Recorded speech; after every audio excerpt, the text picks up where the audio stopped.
Hello everyone. तो इस video में हम डिस्कस करेंगे आपका इंजीनियरिंग मैथमेटिक्स 1 का 21 स्कीम का वीडियो का मॉडल पेपर का क्वेश्चन नंबर 6A। तो जैसा कि हम आपको पिछले वीडियो में एक क्वेश्चन सॉल्व किए थे, differential equation reducible to exact form, तो सिमिलर अप्रोच पे ये भी प्रॉब्लम है। तो डायरेक्ट आते हैं प्रॉब्लम पे। तो क्वेश्चन में दिया हुआ है solve x square plus y cube plus 6x dx plus y square x dy equal to 0। तो सबसे पहला काम हम क्या करते हैं कि इसको m कंसीडर करते हैं और इसको n कंसीडर करते हैं, यानी m इक्वल टू आपका हो जाएगा x square plus y cube plus 6x और n इक्वल टू हो जाएगा आपका वाई स्क्वायर x, क्योंकि यहाँ पे differential equation m dx plus n dy के फॉर्म में था, तो m और n का ये वैल्यू हो गया। नेक्स्ट स्टेप आपका क्या होता है कि हम डो m बाई डो y फाइंड करते हैं और डो n बाई डो x फाइंड करते हैं। तो देखिए डो m बाई डो y जब आप फाइंड कीजिएगा तो x स्क्वायर और 6x जब आप y के रिस्पेक्ट में कर रहे हैं तो x जो है आपका एज ए कांस्टेंट ट्रीट हो रहा होगा और y क्यूब का डिफरेंशिएशन हो जाएगा आपका 3y स्क्वायर। तो ये आ गया आपका 3y स्क्वायर। उसके बाद फिर देखिए डो n बाई डो x आपका क्या हो जाएगा, y स्क्वायर जो है आपका कांस्टेंट है और x का डिफरेंशिएशन हो जाएगा 1, यानी y स्क्वायर इंटू 1, यानी आपका ये हो जाएगा y स्क्वायर। अब देखिए अब वहां पे हम दो केस कंसीडर किए थे। देखिए डो m बाई डो y और डो n बाई डो x दोनों का वैल्यू इक्वल है, नहीं है, क्योंकि 3y square is not equal to y square. तो केस 2 पे जब आप आइएगा तो हम क्या करते थे, दोनों का डिफरेंस फाइंड करते थे। तो डो m बाई डो y माइनस डो n बाई डो x इक्वल टू आपका क्या आएगा 3y square minus y square equal to 2y square.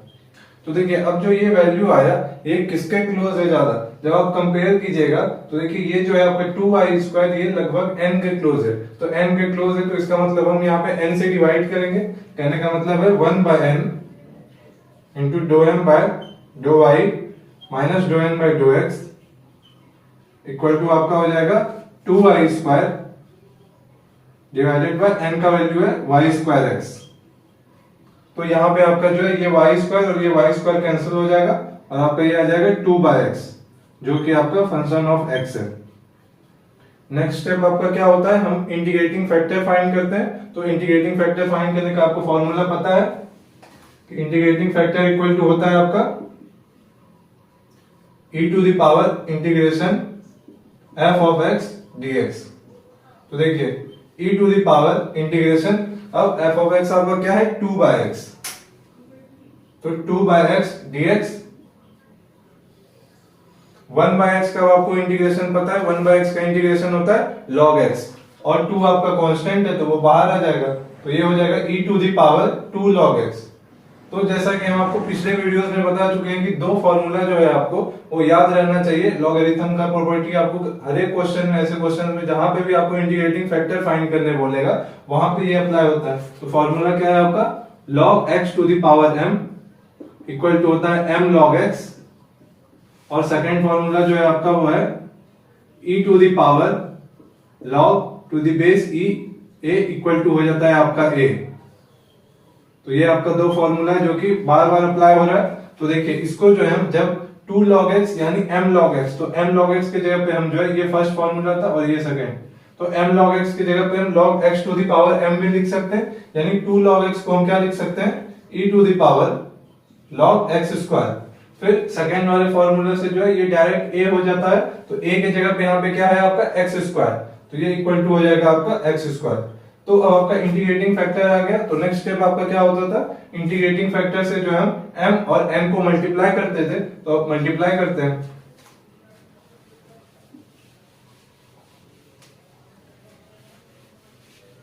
तो देखिए इंटीग्रेटिंग फैक्टर से जब आप मल्टीप्लाई कीजिएगा m को, तो अब आपका m इक्वल टू क्या हो जाएगा, m x स्क्वायर से मल्टीप्लाई करना है तो m इक्वल टू हो जाएगा x to the power 4 plus x square y to the power 3 plus 6x cube और n इक्वल टू आपका हो जाएगा y स्क्वायर x क्यूब। तो अब ये जो आपका ऊपर वाला m और n था अब उसको आपको भूल जाना है, तो इसलिए हम आपको इसको इरेज कर देना है। तो अब देखिए इसके बाद फिर से वही प्रोसीजर लगाना है आपको, डो m बाय डो y फाइंड करना है। तो देखिए डो m बाय डो y, इसका डिफरेंशिएशन 0, इसका 0, तो अब इसका क्या हो जाएगा आपका x square into y cube. तो x स्क्वायर कांस्टेंट है आपका और वाई क्यूब का डिफरेंशिएशन हो जाएगा 3y²। तो ये हो गया आपका 3y²। और उसी तरह से डो n बाई डो एक्स आपका क्या हो जाएगा, y², यहाँ पे आपका कांस्टेंट है, और x क्यूब का डिफरेंशिएशन हो जाएगा 3x²। तो अब देखिए ये आपका जो है डो m बाई डो y और डो n बाई डो x दोनों सेम आ गया, यानी 3x² y²। यानी अब जो आपका ये डिफरेंशियल इक्वेशन है ये रिड्यूस होके एग्जैक्ट फॉर्म में आ चुका है। तो डायरेक्ट हम आपको सॉल्यूशन लिखने बताए थे। सॉल्यूशन क्या होता है, integral m dx plus integral n of y dy equal to c। तो देखिए m dx, तो m का वैल्यू जो अभी आपका मल्टीप्लाई करने के बाद जो है ये इंटीग्रेटिंग फैक्टर से ये वाला m आपको कंसीडर करना है, ये वाला m नहीं करना है। तो ये हो जाएगा आपका integral x to the power 4 plus x² y cube plus 6x cube dx plus, अब देखिए n ऑफ y, तो n में वो वाला टर्म आपको सेलेक्ट करना है जहां पे आपका y इंडिपेंडेंट हो।